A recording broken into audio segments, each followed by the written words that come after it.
Good evening, everyone. Thank you for joining us. Well done for being on time. We'll just give it another couple of minutes as people join in. But just for those of you that haven't met me before, I'm Callum. I'm the Sport Welfare Officer for Berkshire. I'm also joined by some of my colleagues who will introduce shortly. We've also got a couple of fantastic guest speakers with us today as well. So in the meantime, those of you that have come to one of our sessions before, if you wouldn't mind popping your name, the club you're involved with, and the county you're in the chat function at the top there, that would be really helpful because it just means that we can keep track of who's attending.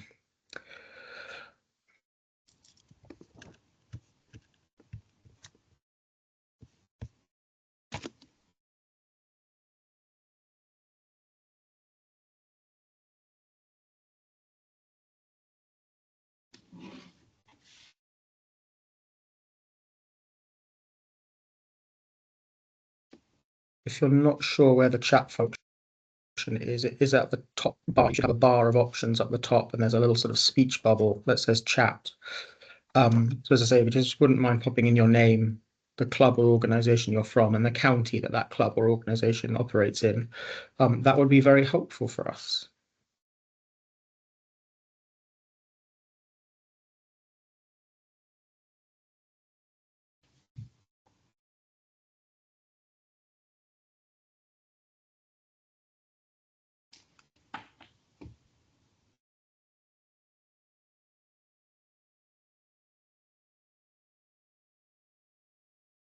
You'll also see the chat that Andy has already started populating with a few things already. So feel free to have a look through those as well while you're in there.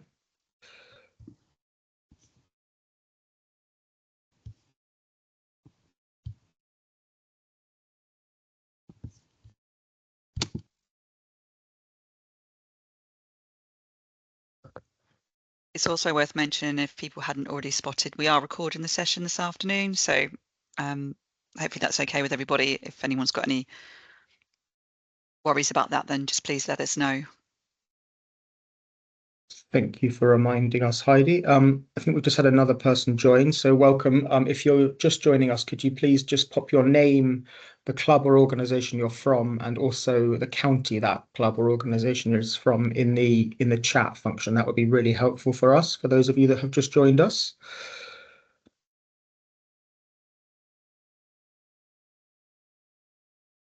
Well done, Heidi. You're first. You win a gold star for your first introduction.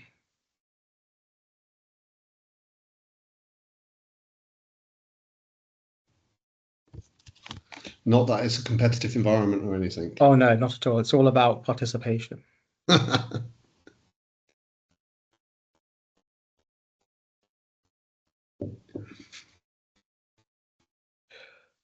Right. I make that 3 minutes past. I don't see anyone else in the waiting room. So shall we make a start with some introductions, and then if anyone else joins, we can give them the update as they join. So like I say, I'm Callum. I'm the Sports Welfare Officer for Berkshire, and I'm joined by my colleagues from some other counties, and we've also got some members of the British Judo Association who will be sharing us some of their expertise. So I will move on to this slide while we're doing some introductions. It's got the information of everyone for your correct county. And then we'll just introduce them as well so you can match the names up on the cameras. So if Heidi, we start with you. Yeah, thanks, Callum. I'm Heidi, so I'm the Sport Welfare Officer for Active Oxfordshire. And then Yvette, could we come to you next, please? Hi, I'm Yvette. I'm Sports Welfare Officer for Leek, covering Bucks and Milton Keynes. And then Sue and Sarah, as you're a double act. Hi, I'm Sue from Energize Me, covering Hampshire and the Isle of Wight. And I'm Sarah, the same. And then if we could have Andy and Samuel, please introduce yourselves as well. Over to you, Sam, first, yeah. Hi then, my name's Sam Ingram. I work for the Judo Scotland, which is the national governing body in Scotland for judo, which is like a like an umbrella organisation of the British Judo Association. Yeah, and I'm Andy Bell. I'm the head of inclusion, safeguard and wellbeing at British Judo Association, which is NGB Operate, and we are the predominant judo association because we've got the Pathway programme funding from Sport England and UK Sport for our Olympic and Paralympic programme. And as Sam said, it's quite interesting. Each of the home nations have their own associations, but we have clubs and members and coaches in all the 4 nations. And what we're particularly effective is actually carrying out really good collaboration work, which you kind of tend to get in some sports where they're quite separate from their home nations. We've got a very good working relationship, hence what we'll be looking at tonight. Fantastic. Thank you very much for joining us. Right, I think we'll hand over to you then, as I think we've got everyone that's going to come so far. So if you're able to share your screen with your slides, then that would be fantastic. Will do. If I stop sharing mine. Oh, there we go. You've got yours now. Okay, so I just want to show from the beginning. I mean, thanks so much for tonight. And I think it's what me and Sam are going to do today is really just talk about our journey, which is really important. In the chat room, I've already begun to populate it with some kind of resources which you might want to have a look at. Some of them are not directly sports related, but my journey was that I was in Barnardo's for 28 years, and we moved towards what's called a trauma-informed organisation. And that was guided by a woman called Karen Treisman. And if you've not come across Karen's work, you can sort of Google it. But the book that I put in the chat room is quite expensive. Unfortunately, it's about £50 odd, but it's a really excellent kind of source for a conversation about what this means. The phrase I'm afraid has become a little bit loose at the moment. It's become the latest kind of buzzword. But I think what we'll talk about in our conversation, myself and Sam, and I'll lead it, and Sam, please just come in when you want to, as we've agreed, is that it's really important to begin to understand what this means in terms of improving the outcomes of those who use our services. And in a wider sports sense, that's critical as well. I've also put some work in some resources by a woman called Betsy Deteri, and Betsy is a kind of a teacher by training, but a kind of a child psychologist and psychotherapist, and she's based in Bath. Her work is excellent. It's just so simple, and she calls it a simple guide. And she's done one on working with boys, one with working with trauma, one in terms of resilience and attachment. All of these things intermesh. You can't look at one without the other. And a lot of it is about the understanding of human existence in terms of how our brain works in trauma and neuroscience, and the impact on our overall existence. So it might sound a little bit sort of out there. So is it okay, Sam, if I start the conversation now? Is that all right with the slideshow? Please do. Yeah. So where the journey began, can you see that, Sarah? Thumbs up, because I can see you. Thank you. Sam, do you want to just give yourself a little bit of credit in terms of you're not just somebody who works for Judo Scotland, you're actually a Paralympian, aren't you? Do you want to just say what? Yeah, so I'm Paralympian. I'm visually impaired. I class myself as visually impaired and not blind. And I went to Beijing all the way back in 2008, and London and Rio. And since then, I've got a master's in sports policy, and then started to work in development. And as part of my role, I went on a course from Sport Scotland called Changing Life's Champions, which was like a development course around social change and such like. And this is where the sort of conversation started in my head. And then I came to Andy, and we discussed things, and we moved forward from there. But that's in brief where I sort of started, and the inception of the idea sort of came from my judo career into a job in judo, into here we are now, Monday evening. So thanks, Sam. The journey that we took was really almost like two disciplines, really. I applaud Sam completely for his athletic achievements. You didn't just go to those. You won medals, and so he really is a true athlete in that sense at the highest elite level. So we began this journey over 12 months ago. It started with really Sam asking the question with me: how do we support those who come to our clubs who might present or have past lived experience? And we started to talk, and with all respect to Sam, this has come from a theoretical base and a practice base for me over years in terms of my previous work. And for Sam, it was coming from like, what happens if somebody walks through the door, metaphorically, and how do we understand how to identify what their needs are? Because critically, the biggest issue we're looking at here is maintaining a population of people in the sport. And if we look at play their way in terms of the statistics, particularly in terms of young women and girls, in terms of the dropout rate, and that is not untypical of our sport as well. And Christine Langley Obar said, we respect what we don't repair. What we don't repair. And that was very evident in our early conversations. So for myself, I've got the T-shirt on tonight. Myself and my manager, Karen Roberts, who herself is an Olympian, World Junior champion, and also she won the gold at the Commonwealth Games in Manchester. We went along to an amazing organisation based out of Brighton University called Love Fighting Hate Violence. Unfortunately, Sam couldn't make it for the 3 days we spent with them. And basically, this is a really good starting point for you to have a look at their resources. What they've done is they've looked at the kind of vehicle of martial arts and said, actually, how can we use that vehicle? And when we went along to the training with them, they brought over a brilliant organisation from Melbourne in Australia who work with women who have experienced interpersonal and sexual physical violence, and looked at how they can use their sport to not teach people. It's not about self-defense. It's about understanding closure. It's about understanding the ability to engage as part of that process. So we kind of started with that as a point, didn't we, Sam? Mm-hmm.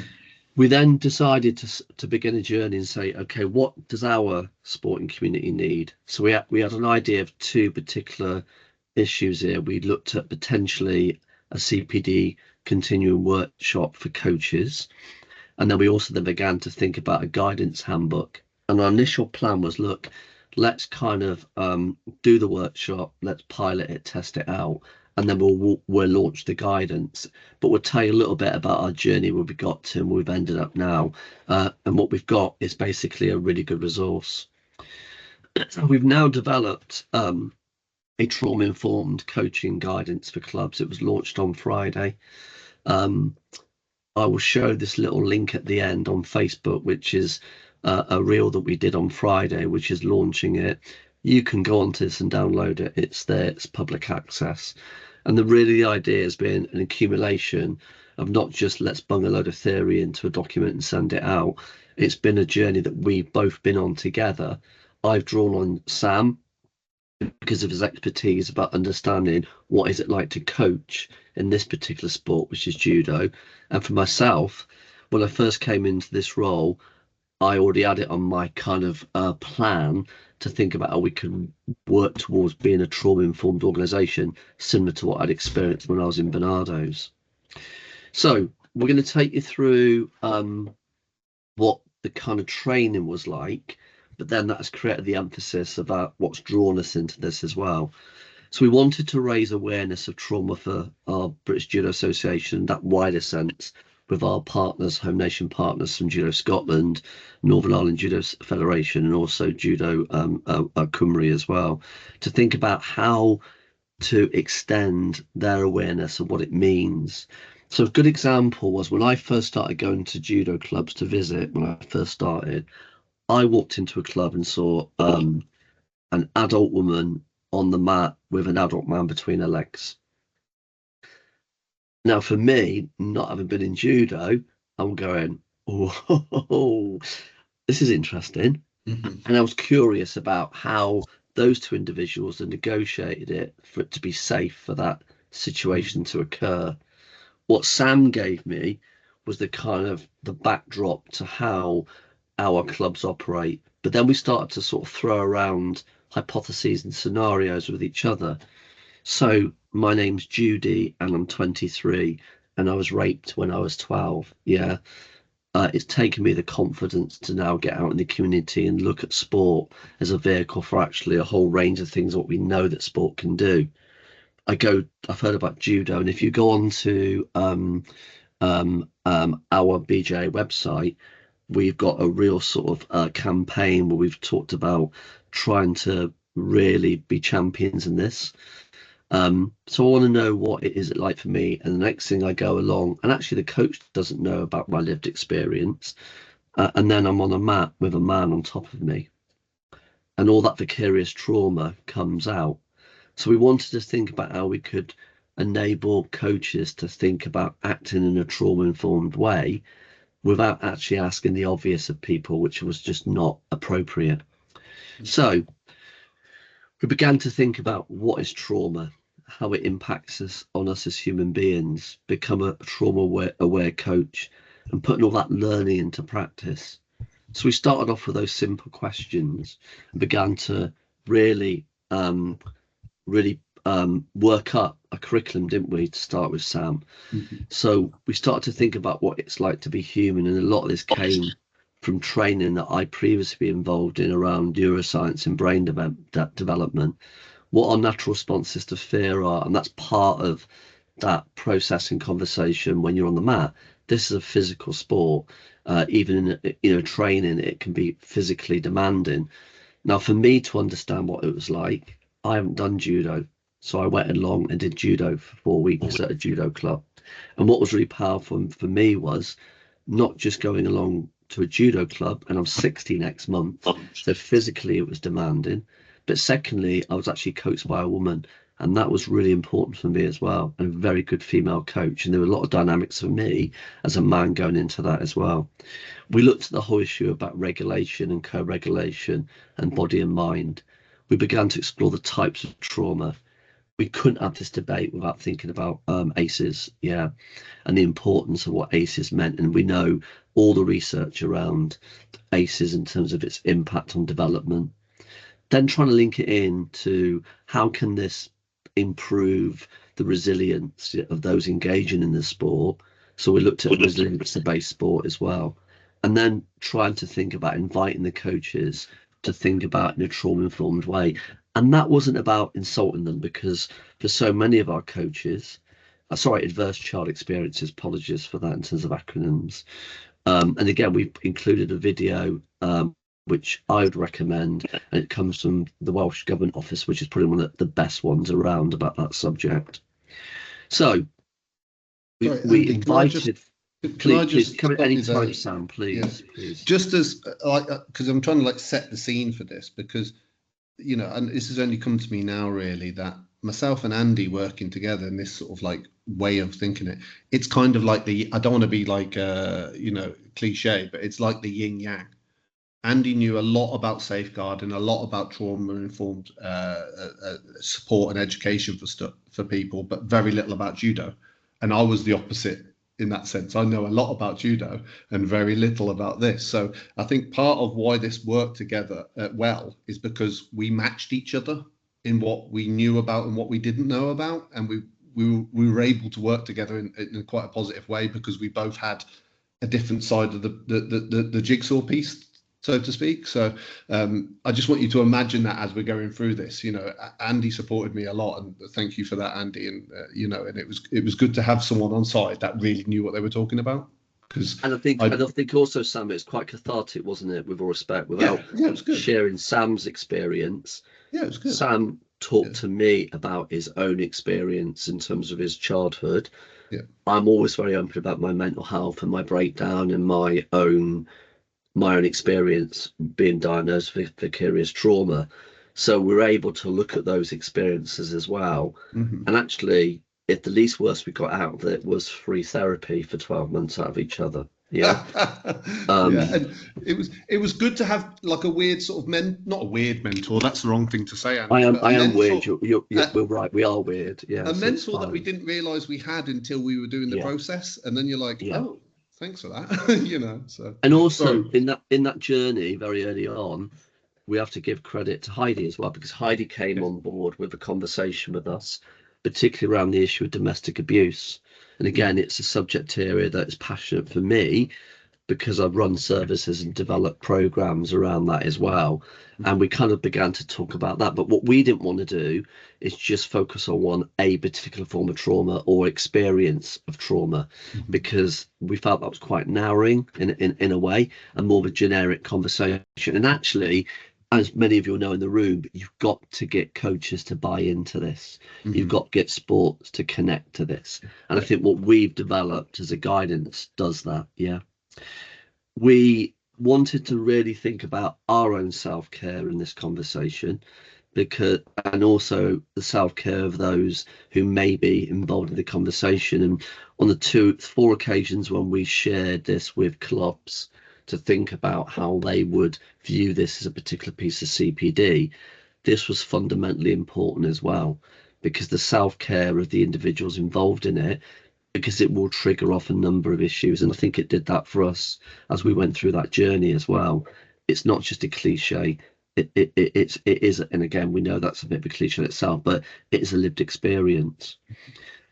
I started off with drawing on some of my training and, with some of the work that I've done previously. And I asked the question, what makes us human? And it might seem a bit obvious, but the critical questions that came from that, which actually linked into understanding it, integrating into the coaching is, and this is about really linking to attachment theories. When we're threatened, we seek safety. And it's really interesting over the last couple of weeks, I've been talking to a number of our clubs, what makes people return to judo and what they got out of it. And I was talking to a gentleman who said he had it was probably described as a childhood embedded with aces. He was of a particular white working class culture, and he attended a judo club in a community that was based around a particular religion. It wasn't Islam, it was another religion. And even though they had no connection with that particular religion or culture, they took him in and they brought him up as one of their own in terms of the judo family. And what that does, it encompasses very strongly into our sport. If you want to look at judo and this subject in judo, you cannot look at the writings of Kano, who was our founder. We are a sport that is based around the principles of a moral code that was developed around an education system. So if you go to Japan, the Japanese education system is based around Kano's writings. So this naturally fitted in it, didn't it, Sam, in terms of the conversation? Yeah. We know that when people are distressed, they seek comfort. And the number of times I talk to people in this organization, this sport, who have started when they were little and they've continued with it, we have a real high kind of like association. And then finally, we wanted to think about how our brains worked. I'm not going to show you the video now, but we dipped into a number of resources, around this to begin to help people understand that process they were going through when they experienced their own trauma, because sometimes it's unconscious. And that whole process about that fight, flight or freeze process was part of that. What we've experienced, and we do see it, don't we, Sam, in competitions where people will freeze. They will fight, not fight in terms of fighting on the mat, but they will run from the situation. And actually that flight process is really important. So understanding some neuroscience and brain development. So just a little bit of, thing for you. You've got 2 brains in your body. You've got a cranial brain and a stomach brain. You've got more neurons in your stomach brain than the cat's got in its cranial brain. And when you see something, I teach this in safeguarding training as well, because actually when you see something, your unconscious consciousness sees it first. And actually what it does, it triggers off a really fast neurosequencing process that goes from your adrenal gland up to your brain. And what it does, it triggers off those feelings within your a part of the brain called the amygdala, and that's split into 2 parts. So all this is based on really important neuroscience and actually based around human nature, how we respond. And what we wanted to do is invite coaches to understand and be curious about what they were seeing in human behavior.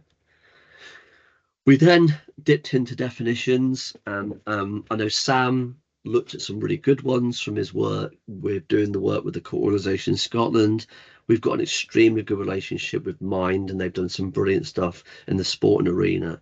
And what we said is, it's not the end, it's just the beginning of that conversation. And we created resources to link people in to find that conversation that best fitted in for themselves. Sam, do you want to take this next couple of slides? Yeah. So sorry, guys, I get so close to the screen. So we obviously looked at the types of trauma. So again, like I'll reiterate this, like I wasn't in the same position as Andy, so I was learning all this as I went along. And like Andy said, like talking about our own experiences, I was shocked by what I was reading and then reflecting on my own life. And it may not affect you at the time, but you start to realize that trauma is widespread, and there's different versions of it, and it follows people, and it's within them for a long time. So I literally learned and started to discover what is trauma, what are the different types, how can they present themselves, and like generally what are the effects. This was really a learning experience as I was going through it. But I could tell it was the right direction. But as I was turning the page on documents, I was actually learning new information there and then, first time, fresh. I still remember one of the articles you first sent me, Andy, and I still remember the headline from it. And it said, therapy isn't about a nice plant in a room. And I just thought, oh, yeah, it has to be more than just a nice room for a chat and a cup of tea with a nice plant on a table, And I thought, and that's when I started to realize that people can, live their lives in all different ways. And, the support doesn't just have to stop with the NHS service or whatever service you're getting. Judo clubs can play a part of this life that people lead, dealing with trauma or potentially, hopefully after trauma, So go on to the next one, please, Andy. I'll do this one very quickly, Sam. Sorry if that's okay. So what we did was, at the same time, what was really interesting was the whole piece of work going on with the Voices in Sport. And Kelly Hounslow is somebody who came to me when I was at Aston Villa, when she was thinking about going through the job to develop this. So actually there was a really neat connection for this, because actually for us, we were also beginning to think about how we responded to people who would have experienced trauma within sport as well. So what we began to do is look at what the key principles were around trauma-informed coaching. And first of all, it's about empowering people both. And the phrase judoka, is a fighter, a judo athlete, It was about creating safety for all those who came into the dojo, onto the mat. It was begin to trust people, give people a choice, and collaborate with each other. And these were all principles of actually what good judo is, when it's coached. But then it was also about cultural consideration as well, and understanding that people came with particular cultural needs around this. So one of the experiences we're having at the moment is understanding how bowing is an issue for coming onto the respect of the dojo man. It might not seem about trauma, but actually the trauma of experiencing a form of racism, because actually the way you are experiencing being a non-white, what perceived Christian judo player, which even though it was set up in Japan, there's a kind of almost a tradition to judo, isn't there, Sam? And almost like a stereotype of people who are involved in it. So, we're European judokas. Do you know what I mean? Like we come across in that way in terms of even our style of judo. Like tennis players from South America might have a different style from tennis players from, I don't know, Asia. But yeah, we come across as European, even though it's a Japanese sport. Absolutely. So one of the things, I'll pass over to Sam now, but one of the really fascinating things was we wanted to look at the demographics as well and say, was there a connection between who comes into judo at the moment and what are the demographics in terms of people who might be experiencing trauma? So Sam, you kind of looked at kind of the statistics around that, didn't you? Yeah, so I use pretty open statistics. So I got these from the government websites and such like. And this was another area of, again, I was learning where I was shocked with the experiences that people were having. And I think this sort of confirmed the idea that when we got into the statistics, it confirmed the idea that we didn't want to go down one road. So it wasn't about, gender-based violence, or it wasn't about child neglect. It was a wide spectrum of people that we're dealing with, because when we actually look at our judo clubs, the demographic is not perfectly mixed, not as mixed as we would like it for the perfect recipe, whatever that may be. But actually, there is a wide spectrum of people from different ages, from different genders, coming into our clubs, most of which are 7, 8, 9, 10-year-olds. That's a large percentage, but there's a large percentage of adults as well, and teenagers that support these young people to do the judo. So for every 20 children you've at least got 4 or 5 adults there, literally on the class, or just generally via population. So as we started to look at the statistics, I was surprised, and I still am surprised as I'm going over it now, about the numbers of people that are affected by trauma is astronomical. And that's where we really started to confirm, especially for me as well, that, this is the right thing to do. This is, we're not barking up the wrong tree here, or this isn't I'm not trying to create something that isn't real. Because within sports development, we'll all know it. Sometimes people go down a path and you think there's not a lot at the end of that path potentially to deliver to, or to, implement. But it was when we started to look at the statistics, it was really a case of, this is quite shocking. But again, it gave us sort of steadfast in the fact that we were going in the right direction. And also, again, asking the question, if we want safe, accessible and inclusive environments, which anybody can come in, are there any barriers that prevent people because of their trauma? And that was a critical conversation as well. Yeah. So we began to think about adverse child experiences. Again, this is something I knew about and trained on and developed and was involved in for a number of years. And we asked the questions, again, we couldn't have this conversation without putting on the agenda that actually we might be working with, or we wanted people to be included in judo who may have actually had ACEs themselves. And I won't go into this particular video, but this is probably one of the best videos that I think's around, and it was produced by the Welsh Government, and it's really powerful. And again, what's interesting again about judo as well, we've been having a debate recently about the number of people who are in judo, but who actually you would classify as being neurodiverse, because actually what judo gives actually is structure. We did our first adaptive conference this year, and one of the things I did was 2 sessions on which we picked ADHD and autism, and began to look at how we can coach children or adults who may be living with neurodiversity. So I did the theory overview, and then we got them on the dojo, and then we put that learning into practice. And one of the issues there again was the issue of a sensory triad and the whole. And as Sam will know, as a judo person, you're touching people, you're holding them, you're physically being with them, which if you think about neurodiversity, in terms of one of the biggest things is the sensory issues in terms of touch, the nerve endings. You talk to any parent with children with neurodiverse, there's an issue. The biggest issue is getting up in the morning ready for school, putting their socks on. So we began to think about the whole issue, and we've started a debate at the moment about neurodiverse friendly judogi, which are the judo kits. There's one fighter talking to adaptive judo who we know will not talk to his mum on Sunday at one of our England camp gets together, and she said he will not put on the heavy judogi because the weight of it on his body sets him off. Now, what we're inviting people to do around trauma is actually invite those coaches to be curious about the behavior they're seeing. Why is this particular judoka operating in this way? Could trauma, in a wide sense of the factor, be a factor in its sense? We then began to, and again, this is Kano, who's our creator. He has passed away now. He said the final goal of judo discipline is to perfect yourself and contribute to the value of the world.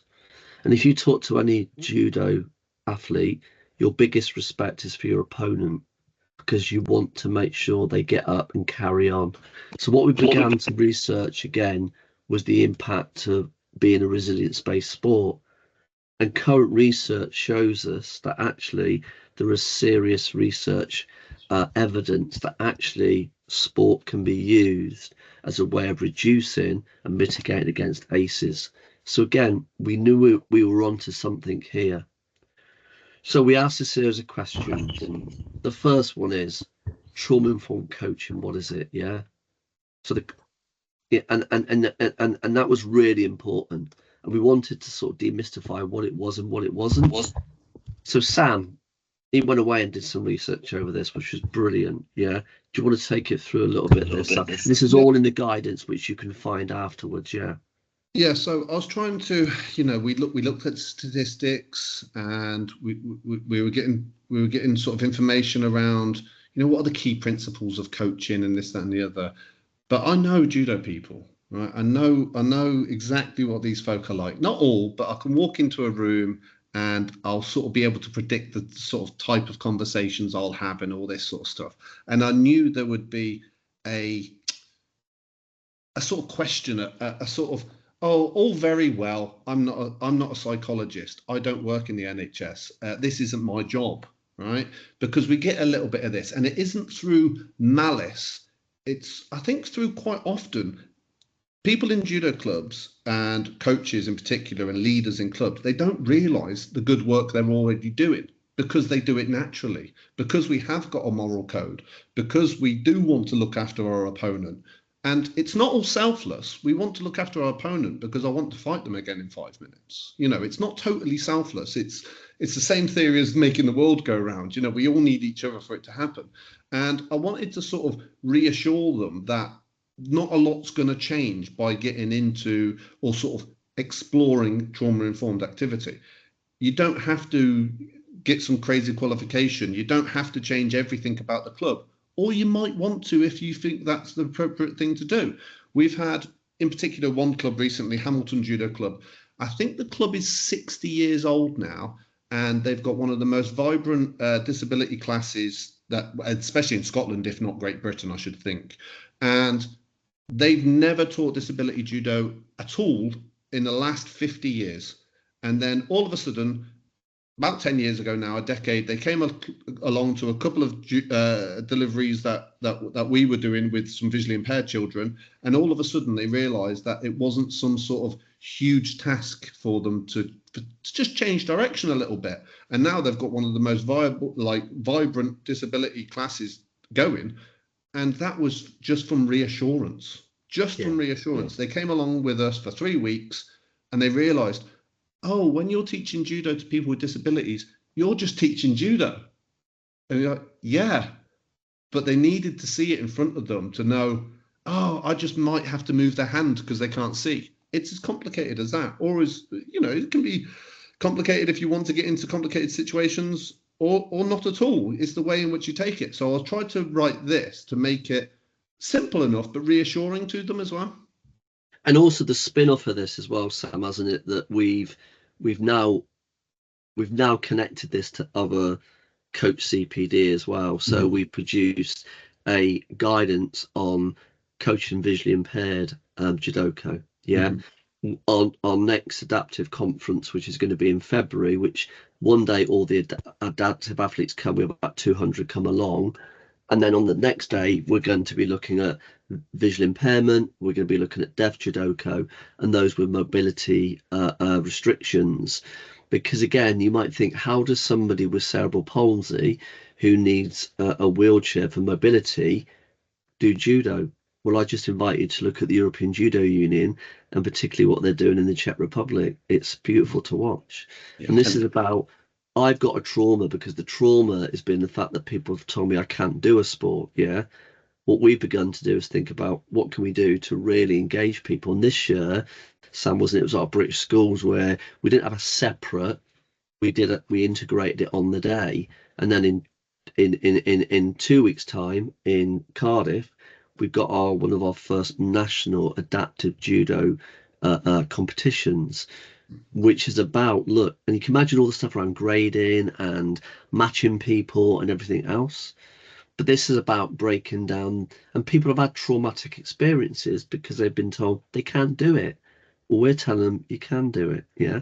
I'll jump in again. No, please. I'll tell a story. I went to a school not so long. Well, actually, at the end of that period before, so it's probably about 8 years now. The pandemic's messed with my head in terms of time. But we were delivering some judo to some people with complex disabilities, but they all were visually impaired, but they had all sorts of mobility issues as well. And before we started the judo, we went along to one of their PE sessions to sort of see what level of physical activity they could do. And myself and a chap called Stephen Somerville, who's our disability officer, we were shocked at the level of sports provision that was provided for the children, because it was literally. I remember seeing this thing and I was shocked by it. There was a young lad, and he had some sight, but he couldn't mobilize himself very well. But he could use his legs, but not to a great level. So he was in a chair, and part of his PE class was literally throwing a beanbag from himself to his teacher that was about a foot away. And I thought, this isn't PE. This isn't physical education. This is just you throwing a bag back and forth to this lad who's bored out of his mind. And then when we delivered a little bit of judo, and they thought we were bonkers, really, because they thought we were going to do big, massive throws and big dramatic things, but we didn't. We just got the people out of their chairs and we rolled back and slapped the mat, and then we rolled forward, and then we rolled back and slapped the mat, and then we grabbed each other and see who could fall over the easiest. And it was a realization that judo doesn't have to be what you see on the TV. So it can be so much, but that was a real shocking moment for us many years ago. In fact, that judo can be what it wants, and people's interpretation of what they think's coming, it may not be what you actually get in the end, but it was a hell of a lot more than throwing a beanbag back and forth, and that was realized within the coming weeks, with parents coming in and head teachers and all this sort of stuff. And for us, that was totally normal. But unfortunately, they were scared to do anything further because they were worried around the robustness of the young people. They were absolutely fine, but it was about confidence, difficult. Thanks. Really difficult. Thanks, Sam. We then asked the question, how do we create a trauma-informed environment? And again, we came up with a really useful kind of 4-stage process, which we did this by piloting the training program, which we put together with 4 clubs, 2 in Scotland and 2 in England. Really, I mean, we tried to look at those clubs, not just the ones who would agree to everything, because we've got those clubs who just practices there anyway. So we looked at actually this process as well. And we're going to invite you to kind of go away and have a look at this for yourselves, and by all means see whether it's replicable or transferable to your sports. But those 4 stages of building a trauma-informed club were about, first of all, being trauma aware, then being trauma sensitive, then trauma informed, and then, as almost like what Sam's described there, being trauma responsive. And then we asked the question then, how do we support those judoka affected by trauma? Just getting into the club, feeling confident to do that. So we talked about this idea that whole for good practice was about build that relationship, raising awareness of everybody around, just recognizing the signs of trauma and being curious about what that means, and that people might just need a little bit of different way. Also responding with compassion and encouraging participation. And we started on a program a little while ago, which was about really driving forward how we pitched judo to the wild, basically falling in love with judo again. So we again, within our trauma guidance, we've given some practical strategies about positive reinforcement, about being flexible, as Sam's already said about. And it was the traditionalist. This is a traditional sport. I mean, just to give an example, some of the things we got through recently is change. This is, you might go, this is not trauma informed. This is about EDI, but it's connected. We've now enabled level 1 competitions for women not to wear any colour judogi, not just white or blue, any colour. And that was about, first of all, period of menstruation friendly, but also talk about the conversation about choice as well. We've got the issue over enabling judoka with stomas, to be involved in competition as well. And we've done that for a really strict risk assessment, and with our insurance company. The same with judoka entering competition with a lower limb prosthesis. So we're talking about somebody with a lower limb, prosthetic limb, I've got more chance of my leg coming off than they have, So a lot of this was about actually educating and challenging stereotypes and myths. We've also, again, the issue over are transgendered in competition. Now, even though safety comes first, safety comes first, fairness comes second, inclusion comes last. We had a fantastic experience at the weekend, last weekend, before last, sorry, in our veterans, where we had a transgendered woman who obviously born male, but acquired gender was actually female. She'd had no biological changes to her body.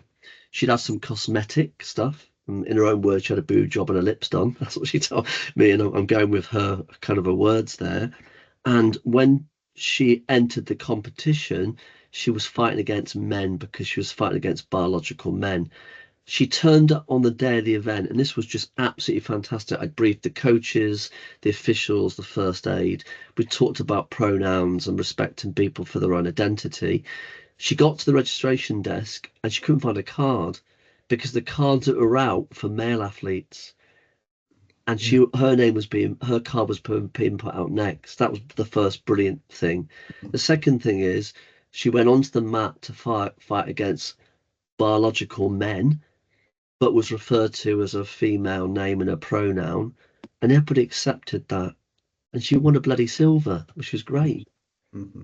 And at the end of that, sorry Sam, just very quickly, going back to this point, for me, it incorporated that positive reinforcement that her trauma that she'd had leading up to that competition was actually she wasn't going to be accepted. Sorry, Sam. Yeah. Oh no, I was just about to say that's one thing, and I think it's the sort of magic elixir that we don't really know how to put our finger on, but we have got, and I think largely society is largely anyway. We have got a largely accepting society. Sorry, I was struggling to get my words out there. Like, people don't care where you're from or your background or your nationality or your gender necessarily. When we put when we put our kit on, and I always refer to tying the belt because that's the end of you putting your kit on. We're all judoka. You have female and male judoka, but we're all judoka. I have many times, hundreds of times, trained with women, and hundreds and thousands of times trained with males as well. But there are obvious differences. Of course there are, but we're all very accepting of people from different backgrounds. So to hear that story, I've actually heard it from other people as well, Andy, at the veterans competition the other week, and very, very similar mood coming back that, oh yeah, I totally respected the fact that she was fighting biological males, but she was a woman. Now that in the judo world, again, me knowing these types of people, me knowing what these guys are like, and I say guys as in the community, huge respect for that person stepping forward and doing their best. But also the trauma that she was experiencing was the impact of the UK Supreme Court hearing on definition of a woman, because technically, she was a biological man. Yeah. So we could debate that one or not in a different one. Yeah.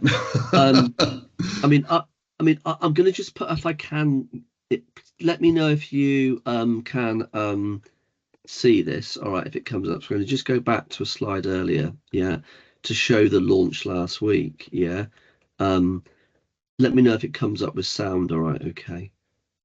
Can you see the change of it into a different? Nothing's changed, Andy. Nothing's changed. Okay, well, I'll stop sharing that. Right, okay, and what I'll do is I'll share this instead. Okay. So this is the man himself. Oh, there he is. No sound. Do you hear the sound on that? Okay, I'll stop it then. I'll stop sharing again. Sorry. I've done the school person error there by not sharing it with the include the sound. All right, okay. I was going to try miming it then, but no, you can have a real big impact on their experience within the clubs. So within the guide, you'll find some helpful tips, and you'll find some information about what trauma is and how it may show. You'll find some principles around trauma-informed activity when coaching, and you'll find a pathway around your club and where it may sit on the sort of information pathway around trauma. So if you think this is for you, please take a look. It's not about being a therapist, it's about starting where you are right now and continuing the good work to make our clubs safe, inclusive and respectful places where everyone can thrive. Cheers. He's a natural, isn't he? Yeah. took me a couple of times. I mean, that's our presentation. Look, it's not rocket science, yeah, for us. But I think what's been a really generally beautiful experience for us, me and Sam, is the fact that we've, as Sam said already, we've come from two disciplines. I've respected, and I think this is the learning behind this, I've respected Sam as a judoka, as a coach, but as an athlete in his own right. What Sam's done is come with a question that we've linked into really good evidence-based research. So if we're looking at saying to somebody, we know, for me, I've always been a strong believer, if you're going to apply learning, it's got to be evidence-based, particularly if we're rooting that in funding as well. We need to show what the outcomes are. And I think, Heidi, when we began that conversation around domestic abuse, that was a kind of conversation there as well. And we're just really hoping and waiting to see how this grows for us. Sam, Andy, it's already had a positive impact, and it's not just from the direction of the clubs. You'd think it would be directly from the club. So I've already had a couple of nice social media posts, couple of people talking up their own club around, oh, this is great, we already receive really well-formed treatment at the club X, Y, and Z. So that's good for the clubs. I've also had two clubs come to us and say, I want to learn more about this. And I've also had an email from someone at the University of West of Scotland who's contacted me about research they want to do about domestic violence. I call this the mushroom effect of when you do something and all of a sudden people that you didn't know appear out of nowhere. But and that's been 3 days. So it's had a positive experience already, impact, sorry. Yeah, and one of the things we've also done as well, people might be aware of Carleen Furman. Carleen Furman is the person who, at the University of Bedfordshire, developed the model of contextual safeguarding. She moved to the University of Durham a couple of years ago, and they've just recently set up a global centre on contextual safeguarding. And what they wanted to do was look at sport and contextual safeguarding.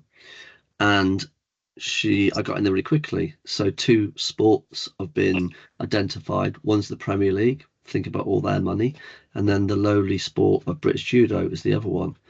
So what will come from this is a PhD student to be recruited as part of that. And we then got the beauty of drawn in, and when I say us drawn in, the wider community around active partnerships that work in partnership with us, with those PhD students, in producing research and data, how we move forward about keeping everybody safe, inclusive and accessible, with this sport as an example, but we can look at all sports as a model. So we've had a go, haven't we, Sam? Yeah. We've had a go. I think we've had a go. In the early days of this, the first sort of inception was on that training from Sports Scotland, the Changing Lives stuff. I met a woman who did she was running a cycling group called Women on Wheels, and it was primarily directed at South Asian women who hadn't necessarily got access to a driving license or a car, and potentially didn't learn to ride a bike when they were young because different cultures that young girls don't do sport. And it was this double-edged sword that made me think, oh yeah, riding bikes does make sense. It's a community, it's literally mobility, it's good for your health. And I kind of thought, what would judo do? And hopefully we can have an impact on all sports, but obviously I promote judo, partly because I work in there and partly because I actually do think it's the supreme sport.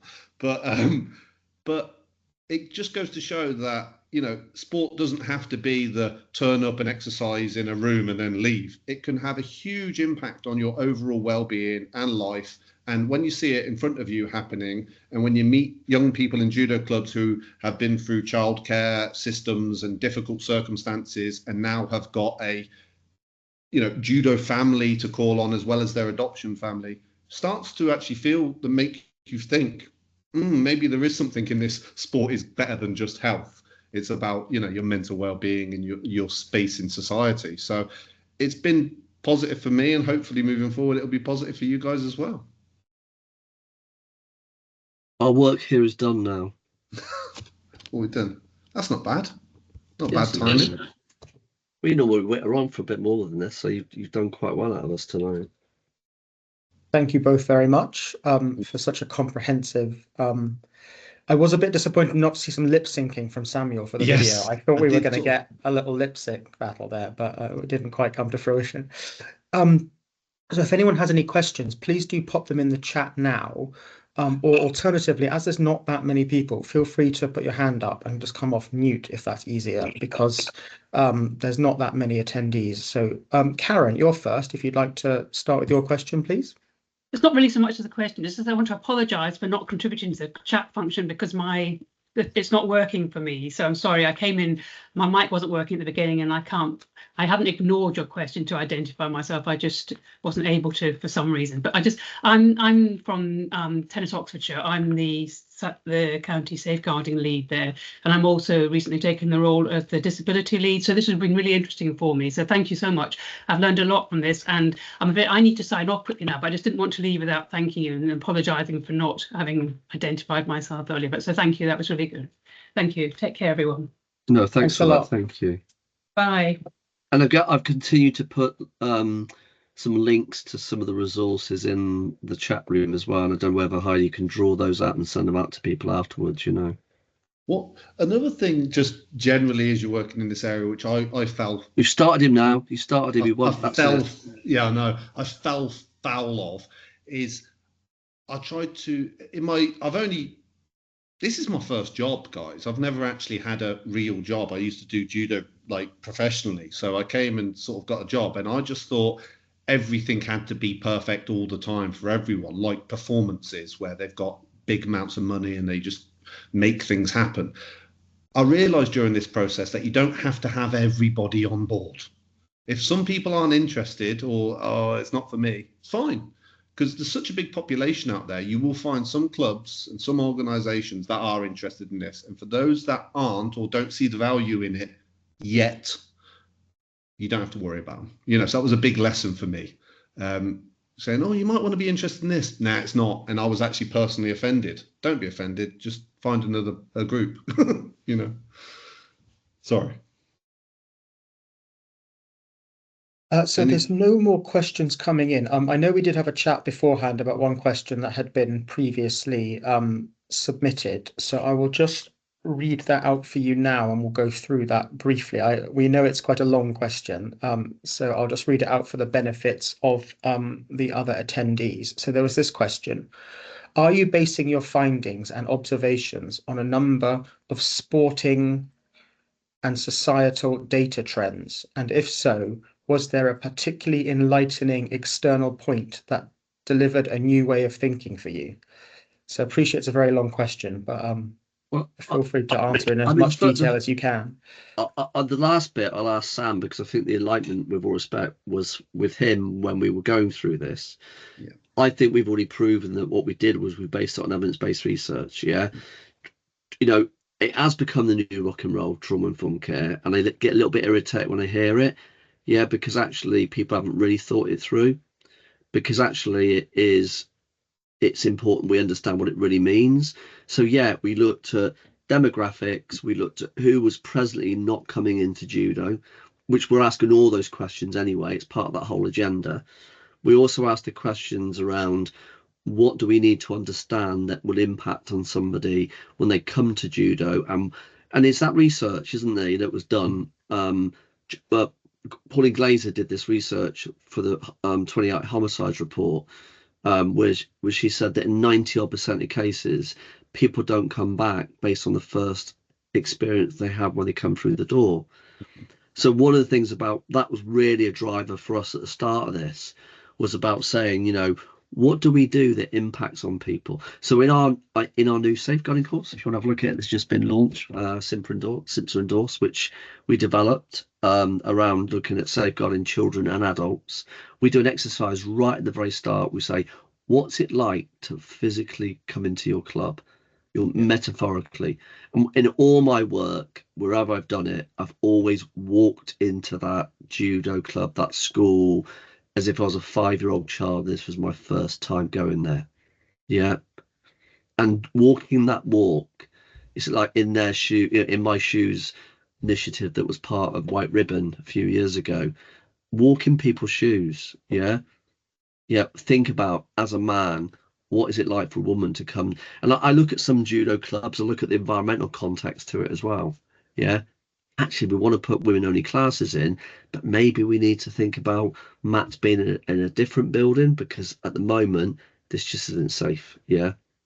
So anything for you in terms of the enlightenment bit? Yeah, so the enlightenment was, when I started looking at the government statistics, I was shocked, really, you know. And as I said earlier in the conversation, even going through the processes of, like, I'd never heard of ACEs before, never heard of them. You know what I mean? So I had quite a few of these moments where I was like, oh, you know, thinking about my own experience, thinking about other people's experience that I know. And there are literally the statistics that I was reading online through, you know, government websites and X, Y, and Z. But there's also the people I speak to in clubs where it's, you know, oh yeah. For instance, I had a conversation with someone over a year ago now, a coach who got an email from a now adult woman who's, I think, in her early 30s, who's a doctor in a hospital in Manchester, actually, A&E Manchester doctor. That must be a busy shift, right? And if she didn't have trauma before, she'll have it now. And basically, she'd written a letter to her coach, who I know from long time ago, from when she was a child, thanking him for opening the club an hour before her session and allowing her to stay after the session until her parents picked her up, because she wasn't having a very pleasant experience at home. Worse than not pleasant, very bad experience at home. And she was just thanking him. And it's these little bits, as well as the sort of government statistics, that start to make me go, oh, this is happening, you know, literally around us in society, but in our judo clubs as well, you know. And we know that that's not probably the only person who's going through a similar scenario. So this is what drove me a lot. Fantastic. Thank you both very much. I think, Heidi, did you have Heidi?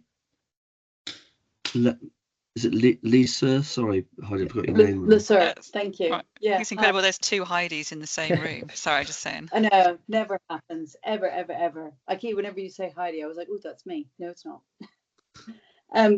Yeah, no, I have a couple of questions. I come at this because I work at the grassroots, but also I sit on the board of England Squash from a strategic sort of level, and at a grassroots level, this makes complete sense to me. I guess I start looking at it as a strategic level of how British Judo goes about implementing, and I know, Sam, you said not everyone's going to buy into it, and you know, I know this from just in my work, you know, coaches just won't be interested. I'm a huge advocate of play their way, and I'm questioning movements, and I'm not sure how effective they are, and how we can really measure the impact of this, and how it's going to change the needle on safeguarding and inclusion, which, by the way, I'm fully bought into. So I guess I'm looking at this strategically, how you see this working, and that may not be your job. You've created this. you know, how will judo measure it to know that it's going to be successful?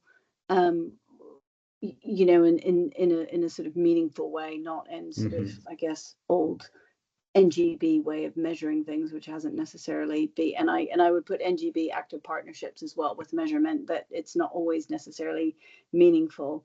And how you see this, you know, merging with high performance. Sorry, lots of questions here.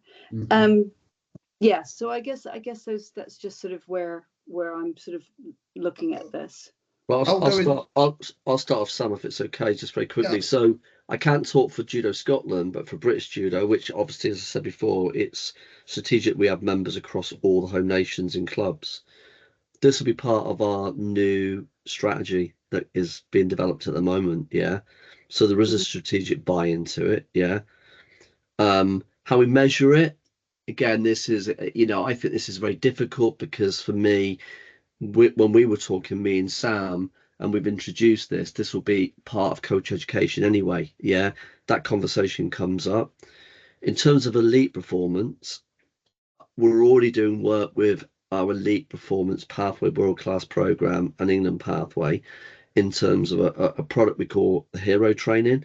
So I delivered this on Sunday, to 64 members of our cadet and pre-cadet training, where we talked about that very conversation. Okay, so it's that wider extension of being psychologically safe. It's that wider conversation about actually coming from a trauma, and I don't like to use the word victim, but actually a victim perspective in terms of impact. I've already trained our elite performance coach team. It's part of an agenda of continual learning. So as you know, it's me. I am the head of inclusion, safeguard wellbeing for the UK and the elite performance and the 400 clubs and the 40,000 members. So we have to be realistic how we embed this and integrate it in such a way that actually this is about inviting people about good practice, and understanding a different way. And again, I agree with you. I'm a strong advocate of people that play their way, etc. But this is about really just putting it on that agenda, and giving a true definition to what that means. I was going to go pretty much along the same lines there, Andy. I don't think there's going to be sort of a coin turning moment. You know, there's not going to be, we've got 400 people through this course and that's success or not success. I think for me in particular, and we've got slightly different strategies, Judo Scotland and British Judo, but largely in the same direction. It's about a cultural shift. Largely, generally, I don't know what it's like in squash, is it? Did you say? Or, yeah, squash. I was going to say badminton, but that's the same thing when someone says karate or judo. Like they're totally different, but you know. Now, I think for us, it's about a cultural shift. As in, for a long time, exactly. I don't know what it's like for you, but we concentrated a lot on performance, as in an astronomical amount. But there's actually kind of a tiny amount of people actually in performance. And I'm not talking about UK funded athletes through the World Class Performance Programme. I mean just people going and competing at Scottish level, at British level, at area level. There's only about 9, 10, 11% different parts of the country. So what about this other 90%? We're trying to have a big impact on them as best we can. And part of that 90% and part of the 10% will have been through trauma. So it's one of these things where we know it's a cultural sort of shift. We're not trying to get everyone on side with numbers or such like. And I think for each sport, it will have a different impact as well. I think we have to remember that judo is as contact as you can possibly be sport, more contact than boxing, for example, which is obviously a heavy contact sport.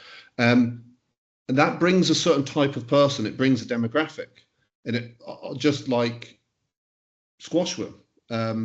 So it's one of these things where we can only work with the group we've got, but actually I think we're lucky because we've got this sort of a group of people that understand that actually being in close quarters with someone and being physical with them and learning how to wrestle it's not all destructive stuff, it's positive as well. So I think each sport will have its own, based on the structure of the sport, will have its own angle on this. But I think it might just be more people or less people, or the types of people that you get through the door may be different.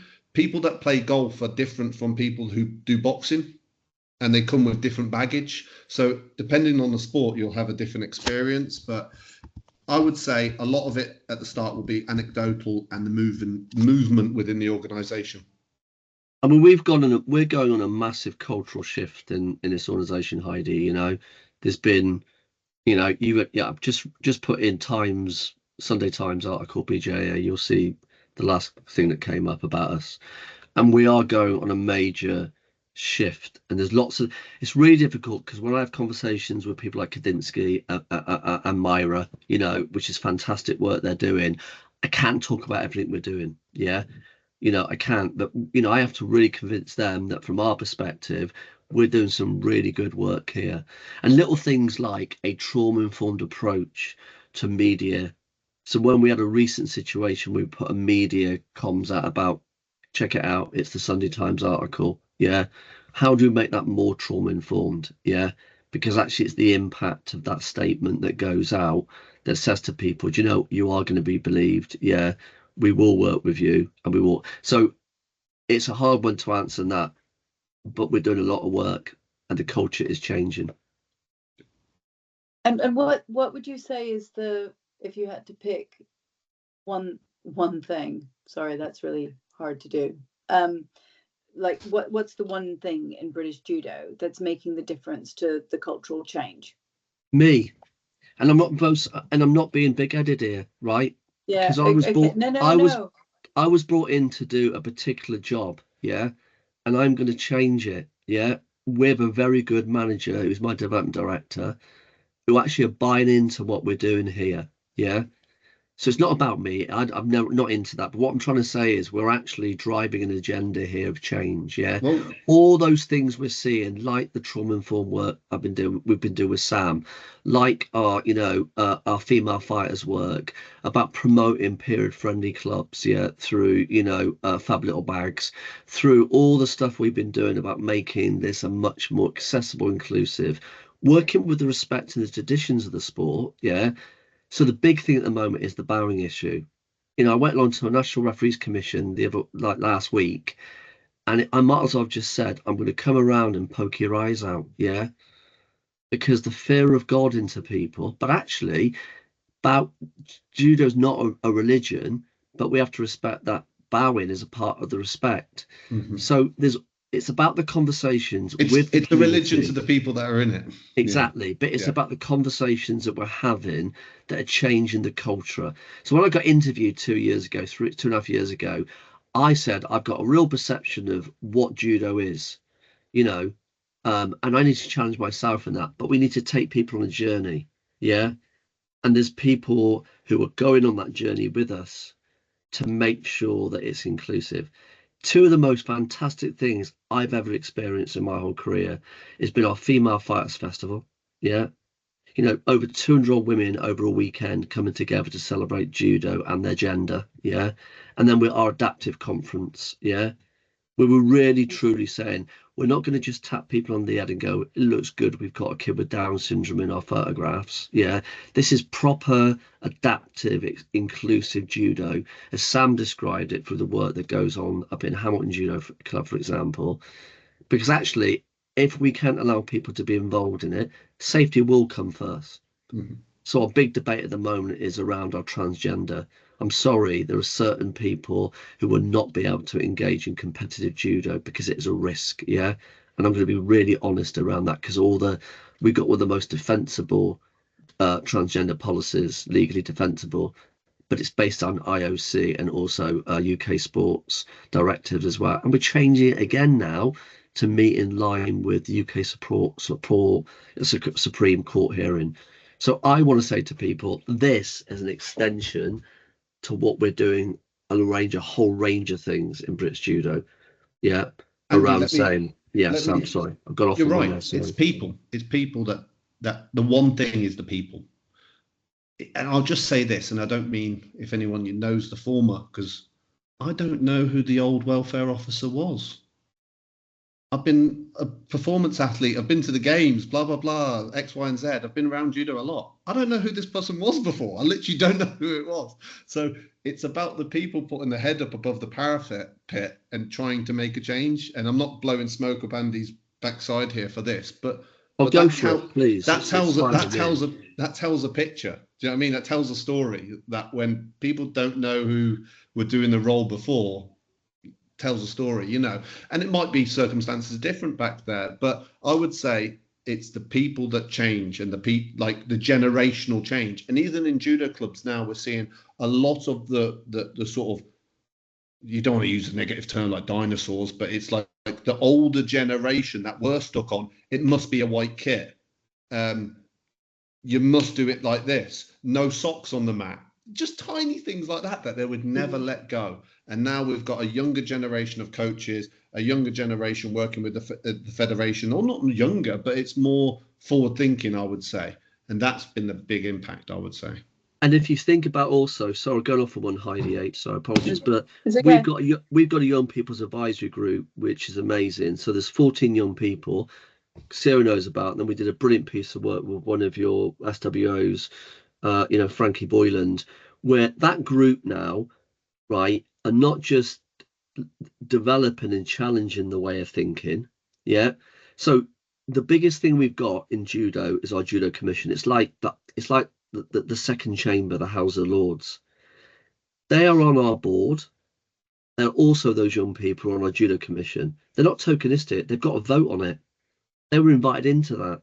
So our young people now are instrumental in that conversation. Our next big thing is we're looking at getting a campaign together, which they're leading, to get judo back on the GCSE curriculum.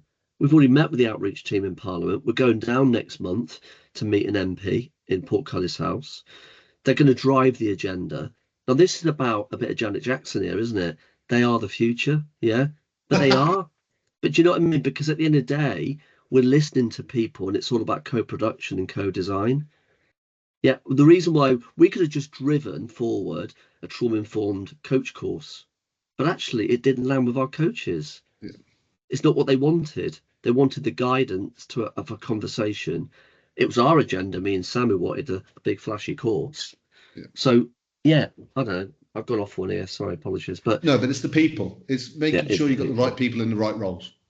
Yeah, and I retire soon anyway, so I don't care, in that sense. I just think for us, we want to make sure that if I'm an 8-year-old kid whose mum rang me the other week to say he had a difficulty bowing when he went onto the mat, when I spoke to the white working class coach in a white working class area in London, the coach went, yeah, no problem.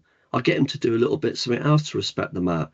I'll put a poster up that says any traditions here that impact on your ability to include, come and talk to us, we'll work with you in it. And he's carry on going. The 12-year-old who went to his parents came in and said he wants to be known by a different pronoun. When I spoke to the 93-year-old club chairman, he went, I'll let you know what I've done or what, here we go. And he got it spot on.